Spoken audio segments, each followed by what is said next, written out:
chút lâu mà sẽ sạch mình dối thân ngã chuan nơi ra đến đi xuống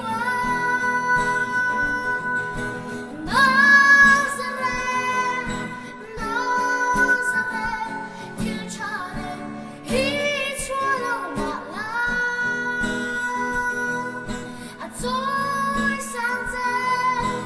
tôi môi dậy mình cô Nazareth đi xuống cầm nguồn hiền thiên cha chúa lâu sinh ra cha chúa lâu lao đất hồn sông thì nan mong dô vi lên ba hơi đâu mà sẽ đi lung tung tu dối sang ngầm khăn mình mang ấy chúa lâu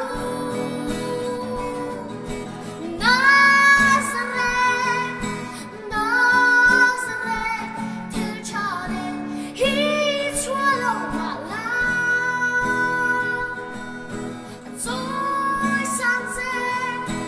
tôi môi dậy mình cô Nazareth đi xuống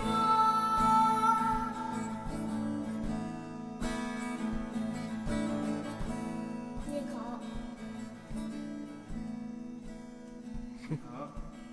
nghe rồi sẽ tỏ lớn mì mong ngày nào chuẩn duy dễ dậy thợ xong chơi thấy đâu thì vậy không Christian Taylor thì được nghe nhiều lời William ta truy các lỗ nghị William ta truy các lỗ nghị thế như các dấu mi xe nghe khó mong người nào